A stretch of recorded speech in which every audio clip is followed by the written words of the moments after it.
줄 믿습니다. 오늘 우리가 로마서 10장 말씀을 5절부터 13절까지 말씀을 보는데요. 우리 13절 말씀 한 번만 더 같이 읽어보면 좋을 것 같아요. 장로님, 우리 13절 말씀 한 번만 더 보여주시면, 네.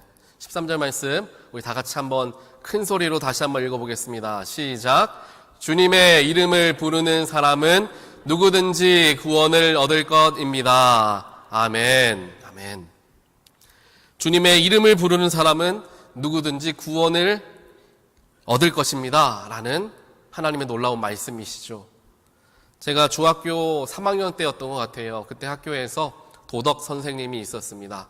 그 선생님 이름이 김평조라는 선생님이셨어요. 그 선생님이 도덕 선생님이시면서 그때 클럽 활동 같은 게 있었는데 그 클럽 할 때 성경 읽기를 지도하던 선생님이셨어요.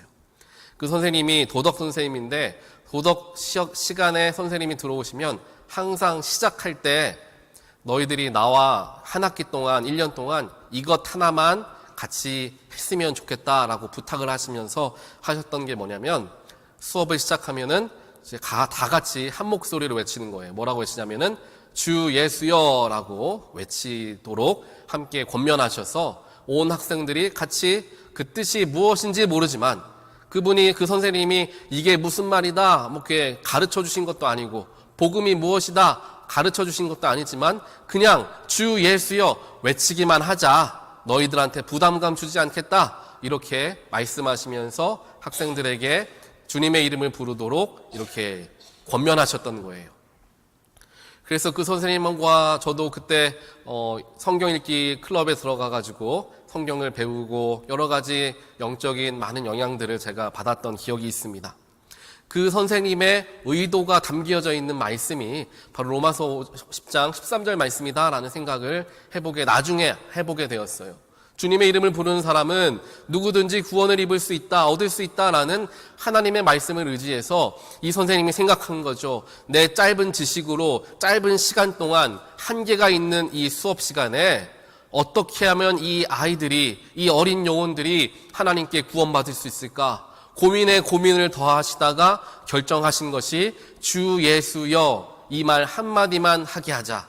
다른 것 가르치지 말고 알려주지 말고 이것 하나만 하게 하면 오늘 말씀을 보니까 그들에게 구원이 얻어지게 될 것이다. 하나님 약속하셨으니까 그 약속 말씀 붙들고 내가 아이들에게 이렇게 가르치리라 라는 마음을 가지셨던 거예요.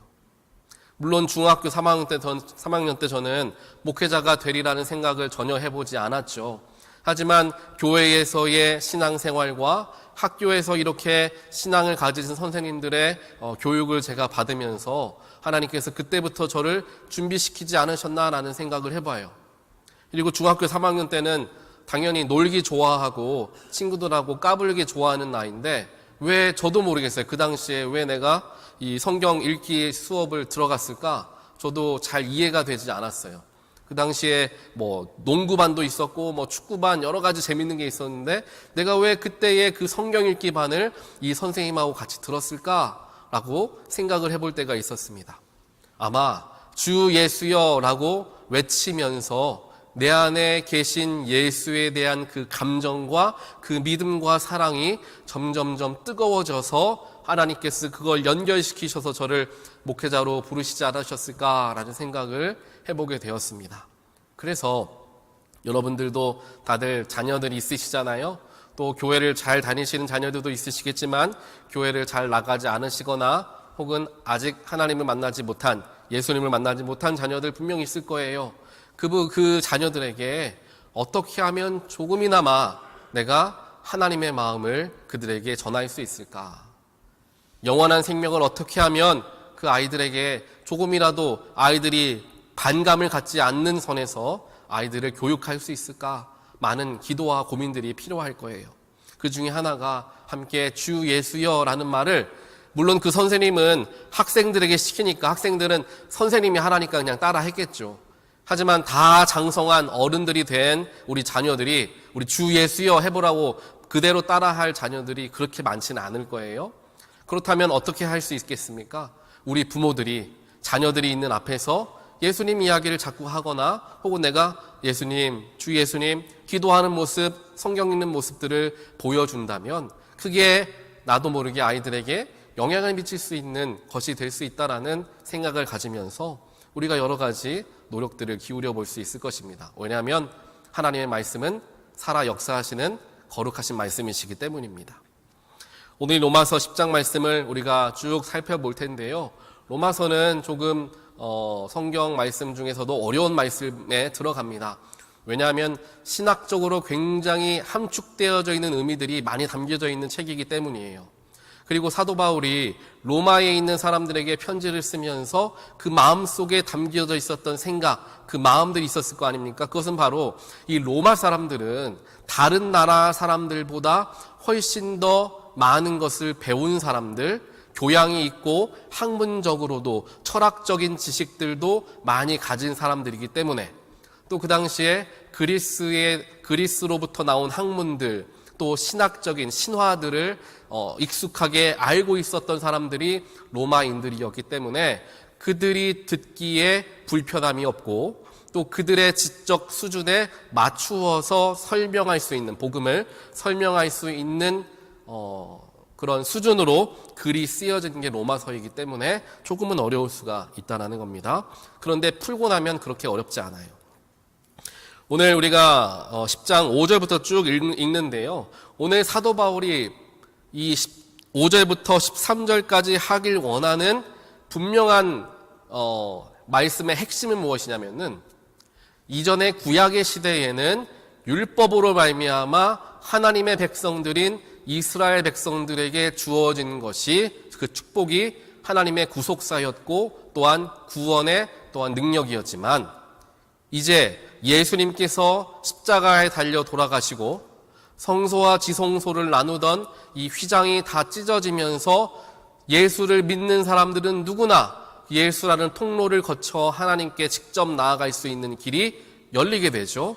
그래서 이전까지는 율법을 통해서만 구원에 이를 수 있었는데 이제는 예수를 통하여 구원에 이를 수 있다. 그리고 그 예수가 나의 구세주, 메시아가 된다라는 것을 믿는 그 믿음이 우리에게 구원을 얻게 해준다라는 것을 설명을 열심히 하고 있는 거예요.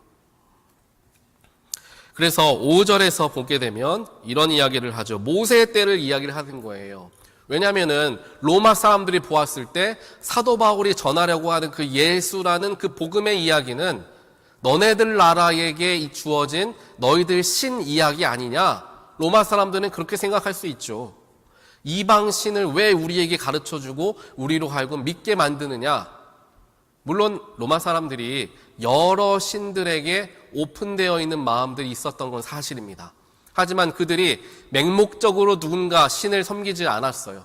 이성적으로 이해도 되어야 되고 마음을 움직일 수 있는 뭔가 그러한 마음의 호소력도 그 속에 담겨져 있을 때에 그것을 받아들일 수가 있었죠. 그래서 사도 바울은 로마 사람들이 쉽게 먼저 생각할 수 있는 하나님, 예수, 다 이스라엘 사람들이고 이스라엘 사람들이 믿는 신이 아닌가라는 질문, 그 질문들에 대한 대답을 먼저 하게 되는 거예요. 이스라엘 백성들만의 하나님, 이스라엘 백성 유대인들만의 예수님이 아니라 온 인류의 하나님과 예수님이 되신다는 것을 설명해야만 했던 거죠. 그래서 5절에 들어가게 되면은 모세, 즉 구약의 때의 율법에 대해 이야기합니다. 5절을 보면 이렇게 이야기하죠. 모세는 율법에 근거한 의를 두고 기록하기를 율법을 행한 사람은 그것으로 살 것이다. 이 구원을 받는다는 것을 의미하죠. 율법을 완벽하게 지키고 행한 사람들은 하나님께서 허락하신 구원에 이르게 된다라는 그러한 가르침을 모세가 이스라엘 백성들에게 허락해 주었다라는 것을 먼저 이야기합니다. 그러면서 모세의 때에는 율법을 통한 구원의 길이 열려 있었다라는 거죠. 그런데 6절을 보니까 그러나 믿음에 근거한 의를 두고는 이렇게 말합니다 하면서 너는 마음속으로 누가 하늘에 올라갈 것이냐 하고 말하지 말아라. 7절에 이야기하죠. 누가 지옥에 내려갈 것이냐 라고도 말하지 말아라. 이러한 이야기를 한다는 거예요. 이 구약에 나와 있는 이 말씀이 신명기에 나와 있거든요. 이 신명기에 나와 있는 말씀을 가지고 사도 바울이 로마서에서 다르게 다른 방향으로 이것을 해석을 합니다. 즉 사람들이 믿음이란 무엇인가에 대한 질문들이 많았던 거예요. 예수를 믿어라 라고 하는데 예수를 믿는다라는 게 무엇인가? 우리도 그렇지 않습니까? 하나님 믿으십니까? 예수님 믿으십니까? 예 라고 대답을 해요. 하지만 그 믿는다라는 게 진짜 무엇을 믿는 것인지, 그 믿음이라는 것은 어떻게 증명이 되고 다른 이들에게 내가 설명할 수 있는 것인지를 분명하게 잡기 어려운 약간은 추상적인 단어이기 때문에 우리가 좀 어렵게 그것을 받아들이기도 합니다. 그렇기 때문에 그 믿음이라는 것이 무엇인가를 분명하게 쉽게 설명할 수 있었어야 돼요. 그래서 로마서 사도 바울은 로마서 10장에서 이러한 이야기를 하는 거예요. 우리 다음 슬라이드를 한번 잠깐 보시면요, 이런 이야기가 나와 있습니다. 왼쪽에 보면은 모세가 가지고 있었던 신명기에 나와 있는 율법에 대한 원래의 의도가 있고요, 오른쪽에는 그 의도를 가지고 바울이 새롭게 해석해서 적용시키는 내용의 말씀이 오른쪽에 나와 있는 것이죠. 하나님의 계명은, 왼쪽에 모세의 원래 의도를 보면은 하나님의 계명은 너희들 곁에 있으니까 너희들이 지킬 수 있다. 즉 하나님의 율법을 항상 유대인들은 어떻게 했습니까? 몸에 지니고 다녔어요. 머리에 붙이고, 이마에 붙이고 다녔고, 팔에 걸고 다녔고, 문설주에 붙이고 다녔고, 하나님의 가장 기본적인 말씀들을 항상 몸에 가까이 하고 다녔다는 거예요. 그러면서 율법을 내가 지키리라 라는 다짐이 그 속에 담겨져 있죠. 그래서 하나님의 계명이 너희 곁에 있으니 너희들은 지킬 수 있다라는 모세의 의도가 담겨져 있었는데, 바울은 그것을 로마서에서는 믿음의 메시지는 어렵거나 멀리 있는 것이 아니라 너희 가까이에 있다라는 것을 같은 개념으로 해석을 하죠. 그러면서 6절과 7절에서 누가 하늘로 올라갈 것이냐, 누가 지옥에 내려갈 것이냐, 이 이야기가 왜 지금 여기에 기록되고 있는가? 저도 말씀을 보면서 좀 많이 궁금했습니다. 그래서 말씀을 좀 풀어보니까 이런 거예요. 너희들이 하늘에 올라갈 필요가 없다라는 거죠. 왜냐하면은 모세가 얘기하는 것은 하늘에 올라가서 너희들이 그것을 볼 것이냐, 즉 하나님의 존재를 볼 것이냐, 아니면 지옥에 내려가서 하나님의 존재를 볼 것이냐, 그럴 수 없지 않느냐, 그러니 율법을 제외하고는 너희들이 구원의 길에 이를 수 있는 방법이 없다라는 걸 가르쳐 주는 거예요. 그런데 사도 바울은 이 이야기를 그대로 가져오면서 예수 그리스도를 이 이야기에 투영시킵니다. 그래서 하늘에 올라갈 필요가 없어지는 거죠. 왜냐하면 이미 그리스도께서 하늘에서 우리에게 성육신하셔서 오신 분을 내가 믿고 보았기 때문에 하늘에 올라갈 필요가 없어진 겁니다. 또 바다로 건너가다, 이거는 이제 또 지옥에 내려간다는 것 같은 맥락의 말씀인데요. 지옥에 내려갈 이유가 없는 것은 무엇이냐? 왜냐하면 그리스도께서 이미 죽음을 이기시고 지옥을 거치셔서 부활하셨기 때문이다 라고 이제 우리가 알고 믿고 있기 때문에, 아마 우리 김찬희 목사님한테 사도신경 강해 들으신 분들은 아실 거예요. 우리 영어 성경에는 예수님께서 지옥을 가셨다가 오셨다라는 이야기가 나와 있지만 한어 성경 사도신경에는 그 말이 안 써져 있죠. 지옥이라는 단어가 부정적인 단어를 의미하기 때문에. 그렇지만 예수님께서 지옥에 가셔서 그것 음부의 권세를 이기시고 이제 부활하신 게 전체적인 신학적인 배경입니다. 그래서 우리가 그리스도께서 죽음을 이기고 부활하셨기 때문에 지옥에 가서 직접 볼 필요도 없다라는 것을 사도 바울은 이야기를 하고 있다는 거예요. 그렇게 다음 슬라이드 한번 넘어서 볼게요. 말씀 5절에서는 율법의 의의는 완전한 순종을 요구하죠. 율법을 단 하나만 어겨도 범죄하게 되는 것이고, 그 범죄하게 된 사람은 부정함을 입어서 하나님께 나올 수가 없어요. 그 부정함을 씻어낸 후에야 그제서야 하나님 앞에 나올 수 있기 때문에 수많은 율법들 중에서 하나만 실수해도 그 사람은 부정함을 입게 되고 하나님과의 관계가 단절되는 거죠. 그렇기에 율법을 통한 율법을 완전하게 준수한다라는 것은 불가능에 가까운 일이다라는 것을 한계를 이야기하는 것입니다. 그러면서 6절과 7절에서 하지만 율법의 의의가 아닌 믿음의 의의는 그리스도의 사역을 의지하는 것을 이야기하죠. 즉 그분이 이미 하늘에서 오셨고 부활하셨기 때문에 그분만 믿기만 하면 우리는 구원에 다다를 수 있다, 구원을 얻을 수 있다라는 것을 6절과 7절에서 이제 해석하며 이야기를 하는 거예요. 그러면서 8절 말씀을 보게 되면 복음은 이미 우리의 마음과 입 가까이에 있다라는 이야기를 사도 바울이 하고 있죠. 그래서 8절 말씀, 죄송하지만 오늘 좀 왔다 갔다 할 텐데요. 8절 말씀 한 번만 더 볼게요. 8절 말씀.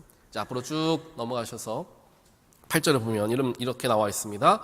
그러면 그것은 무엇을 뜻합니까? 하나님의 말씀은 내게 가까이 있다. 내 입에 있고 내 마음에 있다. 라는 말씀이 있습니다. 이것은 우리가 전파하는 믿음의 말씀입니다. 그 다음 절, 9절에 이렇게 나와 있죠. 만일 당신이 예수는 주님이라고 입으로 고백하고 하나님께서 그를 죽은 사람들 가운데 살리신 것을 마음으로 믿으면 구원을 얻을 것이다.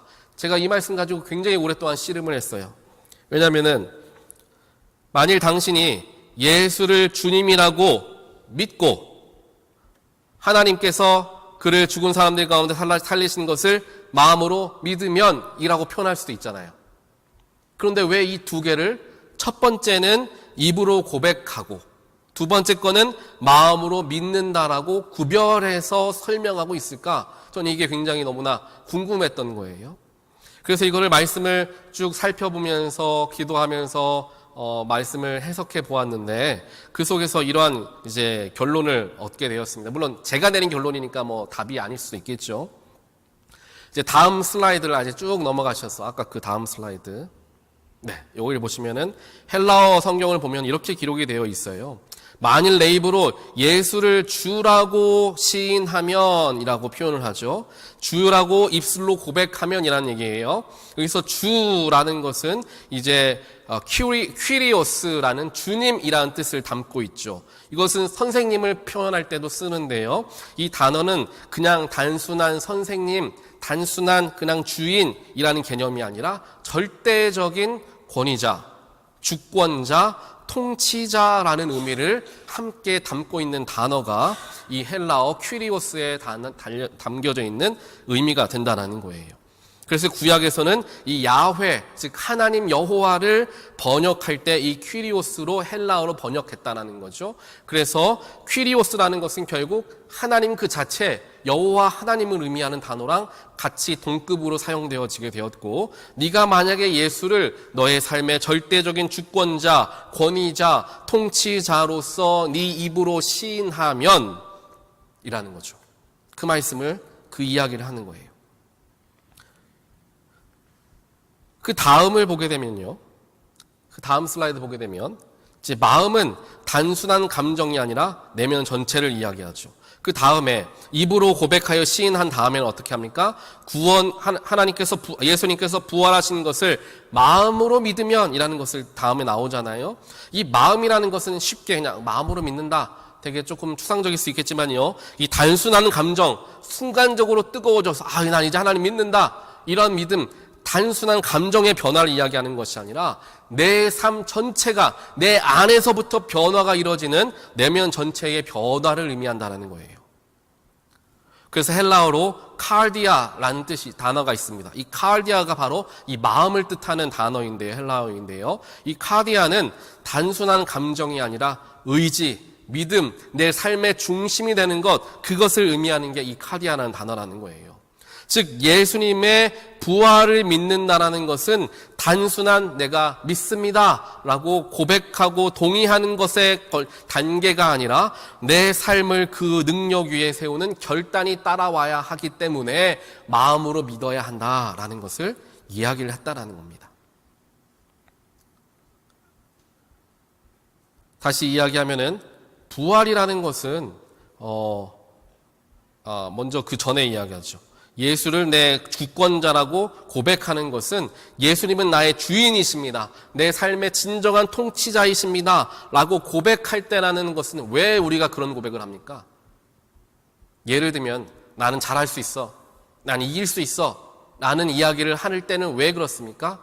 뭔가 좀 두려울 때, 뭔가 좀 불안할 때 아니야, 난 잘할 수 있어. 이렇게 힘을 돋구잖아요, 스스로가. 그렇다면 마찬가지로 예수님은 나의 주인이셔 라고 고백할 때는 언제겠습니까? 예수님이 나의 주인처럼 느껴지지 않고 예수님보다 내 감정이 앞서고 내 욕심이 앞설 때에 그런 고백들을 하게 되겠죠. 그 고백을 함으로써 지금 내 욕심과 정욕은 내가 원하고 하고 싶은 것을 하려고 하지만 주님이 나의 주인이시니까, 예수님이 나의 주인이시니까 나는 내가 원하고 바라는 길이 아니라 하나님이 또 예수님이 원하시는 선택을 하겠노라라는 결단의 고백이 되어진다는 거예요. 그래서 예수님께서 나의 구세주가 되신다라는 것을 입술로 고백한다라는 것은 나의 삶이 예수님께 붙들린 삶이라는 것을 내가 인식하고 그대로 살아가고자 하는 훈련의 마음이 담겨져 있다는 것입니다. 기독교라는 것, 신앙인이라는 것, 또 그리스도인이라는 것은 예수님을 믿는다라는 것만 가지고 우리가 이야기할 수 있는 그런 단어들이 아닙니다. 삶에서 적용되어져야 하고 어제와 오늘의 내가 다른 모습으로서 하루하루 변화되어지고 발전해야 되며 예수를 조금씩 닮아가려는 나의 삶의 노력들이 함께 연합되어질 때에 진정한 그리스도인이다 라고 이야기할 수 있습니다. 나는 예수를 구주로 믿어, 나는 죽으면 천국 갈 거야, 이 믿음이 나를 그리스도인이라고 말해줄 수 있는 말해주게 하는 것이 아니라는 거죠. 나의 삶에서 고백되어져야 한다는 거예요. 내 정욕, 내 육신에 원하는 것은 이 방향이지만 나는 하나님이 나의 주인이시니까, 예수님이 나의 주인이시니까 나는 이걸 택하겠다라고 마음을 돌이켜서 살아가는 그 자체가 그리스도인의 삶이 되어진다라는 것을 이야기를 하는 거죠. 그리고 그게 구원을 이루어 나아가는 길이 된다라는 거예요. 그래서 오늘 사도 바울이, 사실 오늘 13절까지 다 이야기를 하고 싶지만 조금 시간에 제약이 있으니까요, 저희가 이 앞부분에서 이제 마치도록 할게요. 구원에 대해서 이야기하면서 우리의 일상에서의 삶의 노력과 훈련이 있을 때에 구원의 한 축을 이루게 된다라는 이야기를 하는 거예요.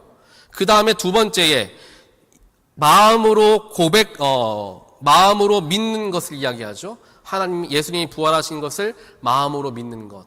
여러분들, 예수님이 죽으셨다가 부활하시는 것을 믿으십니까? 아멘? 근데 이게 믿는다라는 게 사실이어서 믿으십니까? 아니면 내가 믿으니까 믿는다고 고백하십니까? 조금 어렵죠, 제 말이? 물론 저희가 이렇게 내가 말하면 또 믿음 없어 보이니까 그거 사실입니다 얘기하고 싶겠죠. 하지만 그게 과학적으로 증명돼서 믿으십니까? 아니면 내가 신앙으로 믿으십니까? 신앙으로 믿죠. 즉 고백이 되어진다는 거예요. 즉 우리가 갖는 신앙은, 제가 여러 번 말씀드리죠, 일정 수준 안에서 내 머리에 오기 전에 가슴으로 믿어서 고백해야 되는 일들이 있어요. 이걸 거치지 않고 머리로만 믿고 내가 사유하려고 하면 세상의 일반 종교와 다른 도덕적인 규범과 기독교가 다를 게 하나도 없다라는 겁니다.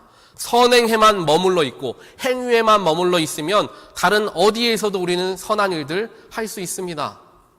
하지만 우리가 머리로 가기 전에 가슴의 단계에서 믿고 고백해야 되는 부분들이 있는데, 그 부분 중에 하나가 바로 예수님이 죽으셨다가 부활하셨다라는 사실이고요. 세상을 하나님께서 말씀으로 창조하셨다라는 사실이에요. 과학적으로 증명되어 있지 않지만, 내 머리로서 이해되지는 않지만 하나님께서 세상을 창조하셨고 나도 창조하셨다라는 것은 머리로 믿는 게 아니라 가슴으로 믿어야 되는 거죠. 근데 이게 안 되는데 자꾸 머리로 이걸 믿으려고 하다 보면은 아무것도 할 수 없게 되고요. 또 그렇게 그냥 그런가 보다 하고 넘어가는 경우도 있습니다. 하지만 오늘 사도 바울이 가장 핵심을 이야기하는 거예요.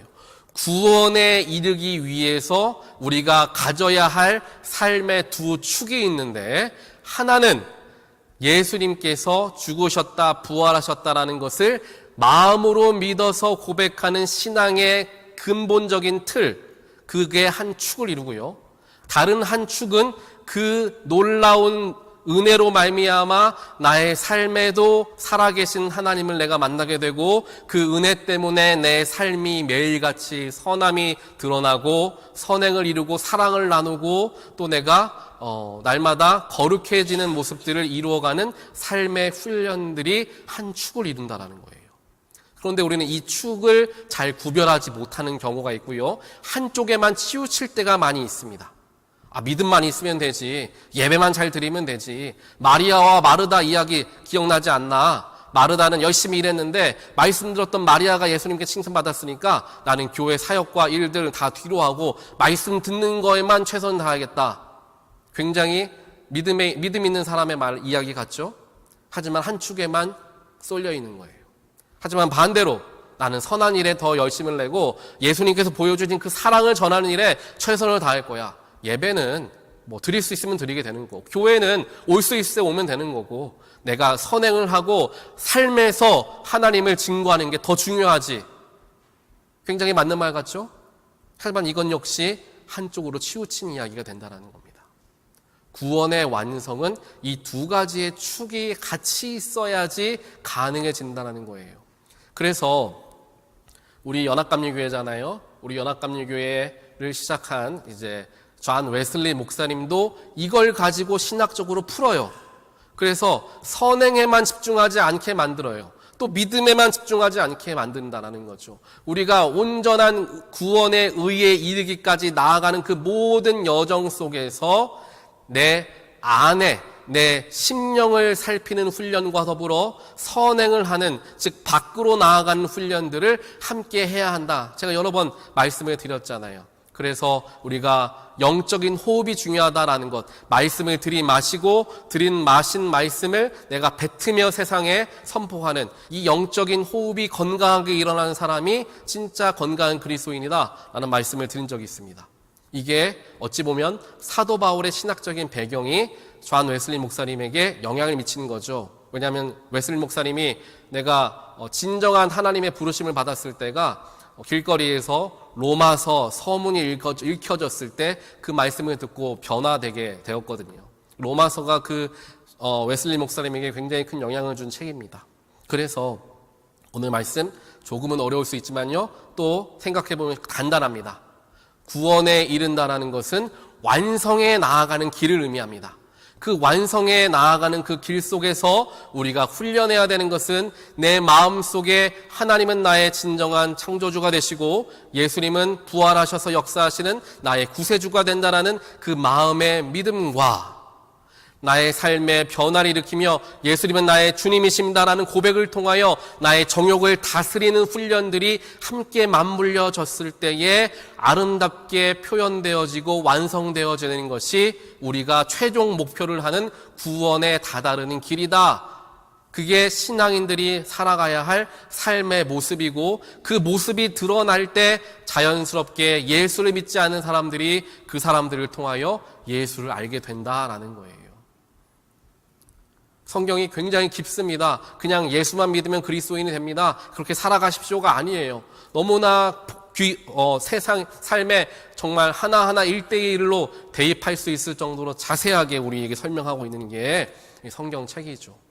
그리고 또 그 중에 하나가 로마서가 됩니다. 오늘 이 로마서 10장 말씀 다 모든 말씀들이 기억에 남지 않을 수 있어요. 하지만 우리 마음속에 그것 하나만 담으면 좋겠습니다. 나는 이 두 가지의 축이 한쪽에 휩쓸려 있지는 않나, 쏠려 있지는 않나. 혹은 이 두 가지 축 자체가 나의 삶의 근본적인 그 틀을 형성하지 못하고 있지는 않나 라는 것을 우리가 잘 생각하면서, 구원은 예수님이 내 구세주입니다 라고 믿는 그 순간에 한 번에 주어지고 그게 끝이다가 아니라 구원은 완성해 가는 것이기 때문에 이 두 가지의 축을 가지고 내가 날마다 예수를 닮아가리라 라는 믿음의 확신을 가지시고 나의 삶에 적용하며 나아가게 되는 저와 여러분의 삶이 되시기를 주님의 이름으로 간절히 축원드립니다.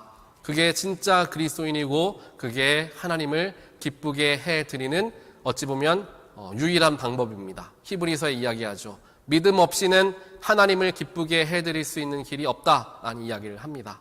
이와 마찬가지로 우리의 믿음을 보시는 하나님께 이렇게 우리가 배우고 느끼고 묵상하게 된 말씀들을 적용함을 통하여 하나님을 기쁘시게 해드리는 우리들의 삶이 되시기를 다시 한번 주님의 이름으로 간절히 축원드립니다. 같이 기도하겠습니다. 사랑의 하나님 감사합니다. 오늘 말씀을 통하여서 진정한 구원에 이르기 위한 그 모든 길들이 우리의 삶의 애씀과 노력, 또 마음에서부터 우러나는 주를 향한 믿음이 함께 합력하여야 하고 조화를 이루어야 함을 다시 한번 보게 되었습니다. 하나님, 때때로 한쪽으로 우리가 휩쓸릴 때가 있습니다. 아니, 그 두 개의 축 모두가 다 흔들리며 위태로울 때도 있습니다. 하지만 하나님이 말씀을 우리가 잘 기억하게 하시고 그 두 개의 축이 아직 바로 서 있지 못한다는 것을 내가 느낀다면 그 축을 바로 세우기 위해 더욱더 주 앞으로 나아가게 하시고 예배의 자리에, 말씀의 자리에 나아가게 하시고, 또한 우리의 삶이 한쪽으로 치우쳐 있음을 느낀다면 균형을 이루기 위해 다시 한번 우리의 마음을 문을 열고 예수의 능력을 기억하며 우리의 삶을 다시 한번 조정해 나아갈 수 있는 우리가 될 수 있도록 하나님께서 저희들 가운데 함께하여 주시어 우리 모두가 하나님이 기뻐하시는 진정한 그리스도인의 삶이 되어질 수 있도록, 그래서 다른 이들에게 영향을 미칠 수 있는 귀한 축복의 통로가 될 수 있도록 저희들을 구별하시고 저희들과 함께하여 주시옵소서. 이 모든 말씀 예수 그리스도 이름으로 간절히 기도합니다. 아멘.